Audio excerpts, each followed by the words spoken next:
दोस्तों, क्या 2029 का लोकसभा इलेक्शन सिर्फ बीजेपी और कांग्रेस के बीच की लड़ाई नहीं होने वाला? क्या आने वाले समय में इंडिया की नेशनल पॉलिटिक्स का सबसे बड़ा गेम चेंजर रीजनल पार्टी बनने वाली है? क्योंकि आज अगर आप इंडियन पॉलिटिक्स को ध्यान से देखें तो एक चीज साफ दिखाई देती है। दिल्ली की गवर्नमेंट भले ही नेशनल पार्टियों के हाथ में हो, लेकिन दिल्ली की पॉलिटिक्स पर कई बार स्टेट्स की पॉलिटिक्स का बहुत बड़ा असर होता है। उत्तर प्रदेश में एसपी समाजवादी पार्टी, बिहार में जेडीयू और आरजेडी, वेस्ट बंगाल में टीएमसी, तमिलनाडु में डीएमके और आंध्र प्रदेश में टीडीपी, उड़ीसा में बीजेडी और महाराष्ट्र में शिवसेना जैसे रीजनल पॉलिटिक्स प्लेयर अपने अपने राज्यों में बहुत मजबूत इन्फ्लुएंस रखते हैं। और 2024 के लोकसभा इलेक्शन ने एक बार फिर से यह सवाल खड़ा कर दिया, क्या इंडिया धीरे धीरे फिर से कोलिजन पॉलिटिक्स की तरफ बढ़ रहा है? और अगर ऐसा है तो 2029 में रीजनल पार्टीज की भूमिका कितनी बड़ी हो सकती है? क्या यह पार्टी सिर्फ अपनी स्टेट पॉलिटिक्स तक सीमित रहेगी या फिर दिल्ली में गवर्नमेंट बनाने और चलाने में इनका सबसे बड़ा रोल होगा? आज की इस वीडियो में हम इसी पूरी कहानी को स्टेप बाय स्टेप समझेंगे। सबसे पहले एक बेसिक सवाल, रीजनल पार्टी होती क्या है? सिंपल भाषा में समझिए, रीजनल पार्टी ऐसी पॉलिटिकल पार्टी होती है जिसका सबसे मजबूत पॉलिटिकल बेस किसी पर्टिकुलर स्टेट या रीजन में होता है। इन पार्टीज की पॉलिटिक्स अक्सर local issue, regional identity, language, culture और स्टेट स्पेसिफिक प्रॉब्लम के आसपास घूमता है। उदाहरण के लिए, तमिलनाडु में अगर कोई पार्टी तमिल आइडेंटिटी और स्टेट इंटरेस्ट की बात करती है तो उसे वहां मजबूत सपोर्ट मिल सकता है।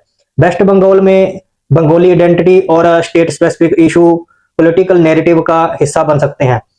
पंजाब में पंजाब के किसानों, एग्रीकल्चर, इंडस्ट्री, ड्रग इशू और स्टेट की फाइनेंशियल कंडीशन जैसे इशू ज्यादा इंपॉर्टेंट हो सकते हैं। यानी रीजनल पार्टी की सबसे बड़ी स्ट्रेंथ है लोकल कनेक्ट।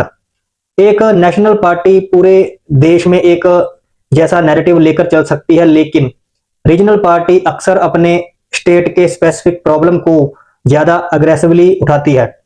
और यही वजह है कि कई राज्यों में रीजनल लीडर का पर्सनल इन्फ्लुएंस बहुत मजबूत होता है। अब सवाल है, आखिर रीजनल पार्टी इतनी पावरफुल क्यों हुई? इसके पीछे कई कारण है। सबसे पहला कारण है रीजनल आइडेंटिटी। इंडिया एक बहुत डिवर्सिव कंट्री है। यहाँ अलग अलग लैंग्वेज है, अलग अलग कल्चर और अलग अलग राज्यों की अलग अलग पॉलिटिकल प्रायोरिटी है। जो इशू दिल्ली के लिए सबसे इंपॉर्टेंट हो सकता है, जरूरी नहीं कि वह इशू तमिलनाडु, पंजाब, बिहार, वेस्ट बंगाल के लिए भी सबसे इंपॉर्टेंट हो। दूसरा कारण है लोकल लीडरशिप। रीजनल पार्टी के पास अक्सर ऐसे लीडर होते हैं जिनकी अपने स्टेट में बहुत स्ट्रांग पॉलिटिकल आइडेंटिटी होती है। लोग उन्हें सिर्फ पार्टी के लीडर के तौर पर नहीं देखते, बल्कि उन्हें अपने स्टेट की आवाज के रूप में देखते हैं। तीसरा कारण है लोकल इशू। मान लीजिए किसी स्टेट में अनएम्प्लॉयमेंट बहुत बड़ा इशू है, किसी दूसरे स्टेट में फॉर्मर बहुत बड़ा इशू है, किसी स्टेट में लैंग्वेज और कल्चर का सबसे बड़ा इशू है, और किसी दूसरे स्टेट में इंडस्ट्रियल डेवलपमेंट बड़ा इशू है। रीजनल पार्टी इन्हीं लोकल इशू को अपनी पॉलिटिकल का सेंटर बनाती है और यही उनका सबसे बड़ा एडवांटेज बन जाता है। अब आते हैं सबसे इंपॉर्टेंट पॉइंट पर। 2024 लोकसभा इलेक्शन, 2024 का इलेक्शन इंडियन पॉलिटिक्स के लिए कई मायनों में इंपॉर्टेंट था। बीजेपी सबसे बड़ी पार्टी बनी, लेकिन उसे अकेले अपने दम पर लोकसभा में मेजोरिटी नहीं मिली। इसके बाद एनडीए गवर्नमेंट में अलायंस पार्टनर की इंपॉर्टेंट काफी बढ़ गई।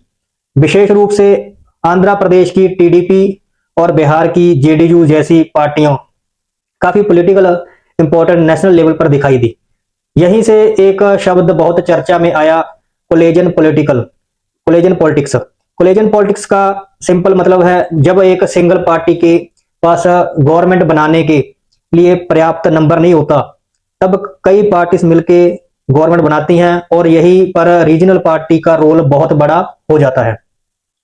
क्योंकि अगर किसी नेशनल पार्टी को गवर्नमेंट चलाने के लिए रीजनल अलायंस की जरूरत पड़ती है तो उन अलायंस की बार्गेनिंग पावर बढ़ जाती है।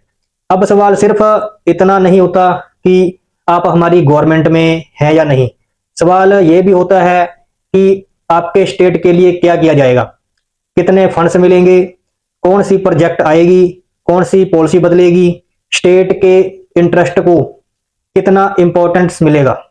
यानी रीजनल पार्टी सिर्फ पार्लियामेंट में सीट नहीं लाती, कई बार वह सेंट्रल गवर्नमेंट की प्रायोरिटी को भी इन्फ्लुएंस कर सकती है।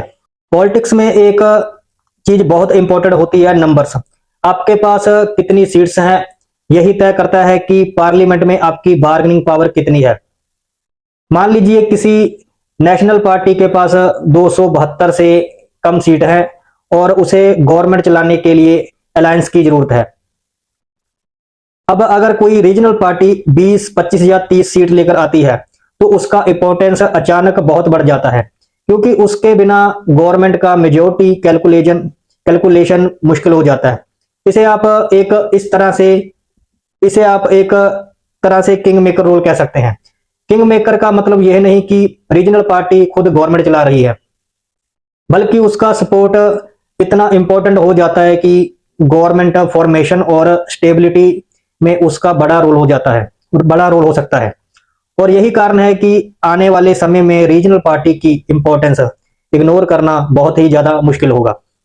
अब सबसे बड़ा सवाल 2029 में क्या होगा? क्या रीजनल पार्टीज और मजबूत होंगी? इसका जवाब अभी कोई निश्चित तौर पर नहीं दिया जा सकता, लेकिन कुछ पॉसिबिलिटी जरूर है। पहली पॉसिबिलिटी, रीजनल पार्टी अपने अपने स्टेट में मजबूत बनी रहती हैं और नेशनल अलायंस का हिस्सा बनती हैं। दूसरी पॉसिबिलिटी, कुछ रीजनल पार्टीज मिलकर एक पॉलिटिकल फ्रंट बनाने की कोशिश कर सकती हैं, लेकिन यहां एक बहुत बड़ी प्रॉब्लम है, लीडरशिप। अगर 5-10 अलग अलग पार्टी एक साथ आती हैं तो सबसे पहला सवाल होगा, लीडर कौन होगा, प्राइम मिनिस्ट्रियल फेस कौन होगा, पॉलिसी क्या होगी, इकोनॉमिकल मॉडल क्या होगा, फॉरेनर पॉलिसी पर क्या पोजीशन होगी, और सबसे बड़ी बात, इन पार्टीज की आइडियोलॉजी क्या कई बार एक दूसरे से काफी अलग अलग होती है। इसलिए सिर्फ बीजेपी या कांग्रेस के खिलाफ एक साथ जाना आसान हो सकता है, लेकिन लंबे समय तक यूनाइटेड पॉलिटिकल स्ट्रेटजी बनाकर चलना बहुत मुश्किल हो सकता है। रीजनल पार्टी की स्ट्रेंथ जितनी बड़ी है, उनकी कुछ वीकनेस भी हैं। सबसे पहली वीकनेस है लिमिटेड जियोग्राफिक रीच। एक रीजनल पार्टी अपने स्टेट में बहुत पावरफुल हो सकती है, लेकिन पूरे इंडिया में उसका ऑर्गेनाइजेशन नेशनल पार्टी जितना मजबूत नहीं होता। दूसरी वीकनेस, लीडरशिप डिपेंडेंसी। कई बार रीजनल पार्टी एक या दो बड़े नेताओं के आसपास बहुत ज्यादा डिपेंडेंट होती है। अगर वही लीडर कमजोर होता है या पार्टी के अंदर लीडरशिप क्राइसिस आता है तो पूरी पार्टी प्रभावित हो सकती है। तीसरी weakness, ideology difference. Regional party के इंटरेस्ट कई बार एक दूसरे से अलग होते हैं, इसलिए नेशनल लेवल पर एक कॉमन एजेंडा बनना आसान नहीं होता।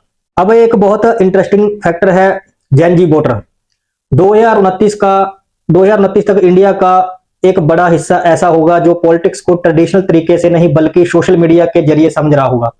आज का यंग वोटर सिर्फ ये नहीं पूछता कि कौन सी पार्टी बड़ी है, वह पूछता है जॉब्स कहाँ हैं, एजुकेशन कैसी है, गवर्नमेंट सर्विस कैसी है, डेवलपमेंट कहाँ हुआ, और सबसे इंपॉर्टेंट, गवर्नमेंट जवाबदेह कितनी है।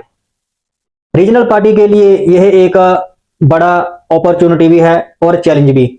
अगर रीजनल पार्टी सिर्फ आइडेंटिटी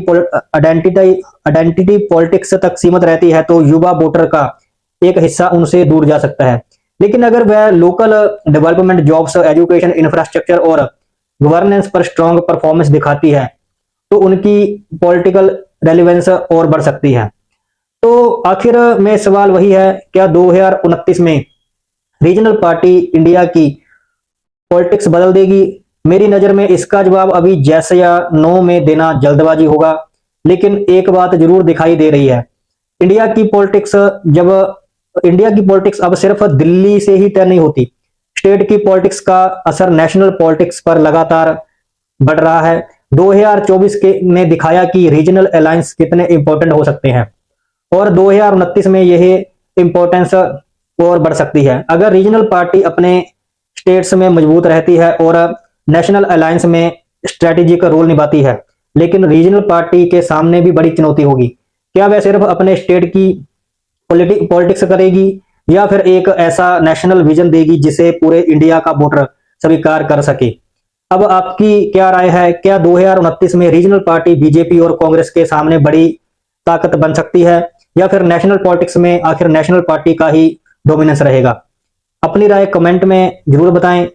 अगर आपको ऐसी पॉलिटिक्स, करंट अफेयर और डीप एनालिसिस वाली वीडियो पसंद आती है तो चैनल को सब्सक्राइब करें।